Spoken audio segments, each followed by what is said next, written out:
Kevin Stefanski feels like his job may be on the line. Concern myself with outside type of things. But I'm committed to his development, just like all of our rookies. So we'll continue to focus on getting our guys better. And that's what we'll stay committed to, and that's what's important to me. And so you didn't get this man a fighting chance to compete. He went into a gunfight with 2 knives. He gonna lose that every time. You know you're going to waive Tyler Huntley. So what good did that 2-minute drive do for him? Was it going to help him? Don't you think Shadur would have benefited more from a 2-minute drive than Tyler Huntley? Coach Stefanski is clearly feeling the pressure, with mounting expectations on both him and the Browns to make some tough decisions. After the game, the offensive line, which had been playing alongside Shadur when he was on the field, was waived, and some contracts were terminated. The backlash has been intense, and Stefanski had to step in to explain his decision to pull Shadur before the crucial 2-minute rush play, a move many believed would have suited the young quarterback perfectly. Stefanski appeared visibly under pressure, and it's becoming clear that the plan involving Shadur Sanders hasn't gone as intended.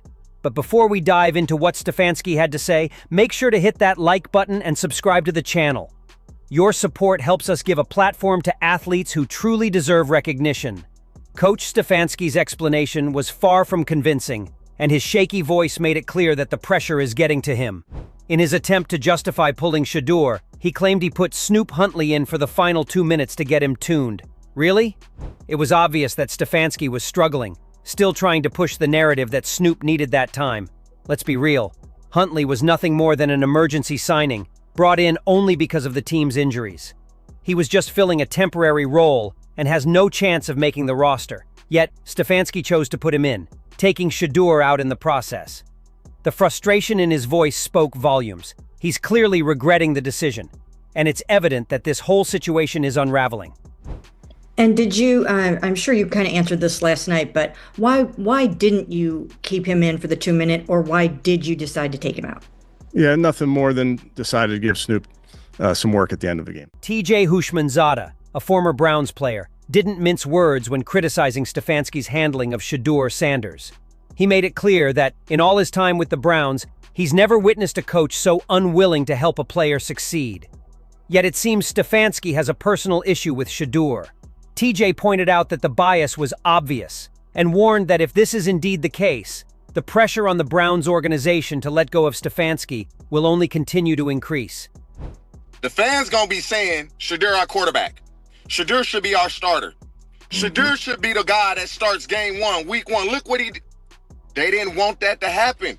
And I don't know what's going on with Kevin Stefanski. It's almost as if, and I don't even want to say this, but I'm going to say it anyway. It's like he don't want Shadur to do well. And it certainly had an impact. Stefanski's body language spoke volumes. He looked like someone who's facing the very real possibility of losing his job. TJ went on to emphasize that this isn't the first time Shadur Sanders has been treated unfairly. He pointed out that during the first preseason game, Shadur played flawlessly, yet Stefanski refused to acknowledge his performance.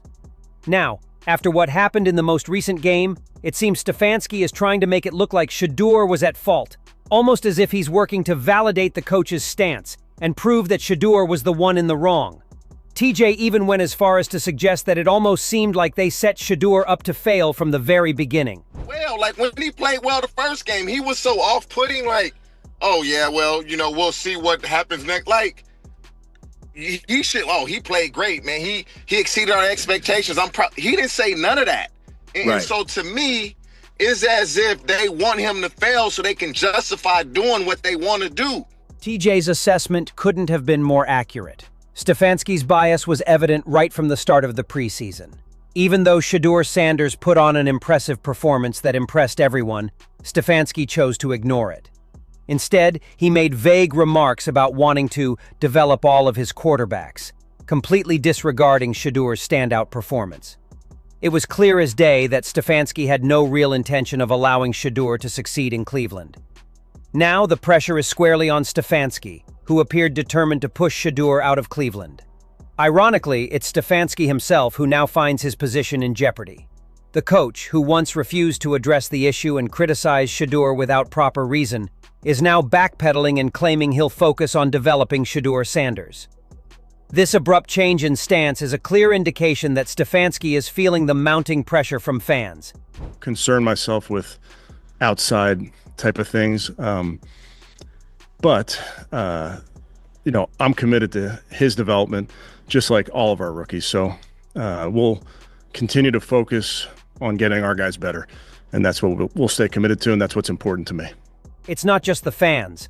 Journalists and analysts are now also scrutinizing Stefanski's decisions, and the pressure on him continues to rise. Ocho Cinco stepped in, arguing that by putting Shadur in a lineup with offensive players who weren't even worthy of being on the roster, Stefanski essentially set him up for failure. Ocho made a strong case, pointing out that even a quarterback as skilled as Tom Brady would have struggled in those circumstances. With such a lack of support around him, Shedur's difficulties were almost inevitable. Ocho Cinco also cautioned that soon, the critics on the Browns' payroll would start labeling Shadur Sanders a failure, dismissing him as nothing more than a fifth-string quarterback. However, he emphasized that the real issue, Stefanski's decision to place Shadur in a situation designed for failure, would likely be overlooked. Despite the growing backlash, Ocho argued that this is all part of a larger effort to bring Shadur down. It's becoming clear that some people are more focused on tearing him down than acknowledging the true reasons behind his struggles. That coach staff is thinking. We don't know what's going through their mind. We don't know what Coach Stefanski's thinking. I'm not sure what they were trying to look at. Maybe get one last look at Hundley before whatever decision you want to make. But again, I don't know what else to say at this point. Ocho was right about Shadur being set up to fail, but he was mistaken in thinking that Stefanski and the Browns would simply avoid consequences. That's far from the case, as fans are strongly pushing for the Browns to fire Stefanski due to his clear mistreatment of Shadur Sanders. The pressure is building, and it seems like the Browns can't ignore it much longer. Skip Bayless also weighed in, blasting the Browns for their handling of Shadur, calling their approach the worst way possible to manage a player.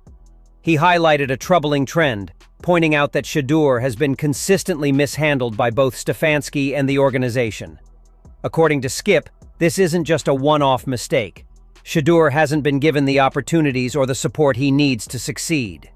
The way the team has treated him has only piled on the pressure, making it even harder for him to thrive. I'm outraged, I'm sickened, and I'm saddened. By the way, Shadur continues to be treated in the National Football League, now by those sorry-ass Browns and sorry-ass Kevin Stefanski. Looking at how everything has unfolded with Shadur Sanders, it's becoming more and more evident he was set up to fail from the start. Stephen A. Smith made a bold statement when Shadur started his first preseason game, and it's only becoming more accurate with time. He said, "The Browns were setting up Shadur Sanders for failure, and given the way things have played out, it's tough to disagree with him. From the lack of meaningful team reps to the questionable play calling, it's beginning to seem like the entire situation was orchestrated to ensure Shadur struggled." G. Bush also weighed in, arguing that Shadur Sanders was never truly a priority for the Browns. He highlighted how Shadur went above and beyond, staying after practice, arriving early, and putting in extra work to prove himself. But despite his dedication, it was clear that Stefanski had no intention of helping him succeed. As a result, fans are now publicly calling for Stefanski to step down, expressing their frustration with how he's handled the situation. When they're at practice, Shadur Sanders is not their priority. When he is at practice, he was staying hours beforehand, leaving hours later.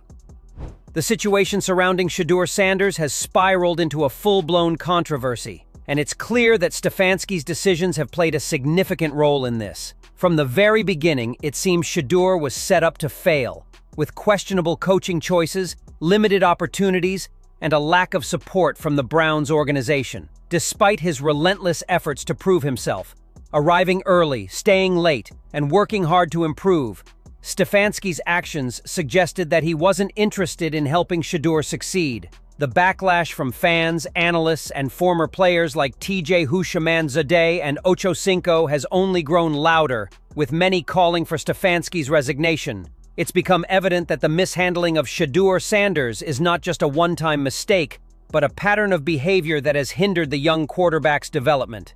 Whether or not the Browns take action remains to be seen, but the pressure on Stefanski is undeniable. The question now is whether the organization will step up, take responsibility for the mistakes made, and give Shadur the opportunity he deserves to succeed in Cleveland. For now, it's clear that the situation is far from resolved, and all eyes are on Stefanski and the Browns' next move. What do you think about how Coach Stefanski has handled Shadur Sanders so far? Do you believe he was truly set up to fail, or is there something we're missing? How do you feel about the growing pressure on the Browns organization to make a change? Is it time for Stefanski to step down, or should he be given another chance to turn things around? With so many fans and analysts speaking out, where do you stand on the situation? Let us know your thoughts in the comments below, and don't forget to subscribe for more updates as this story continues to unfold.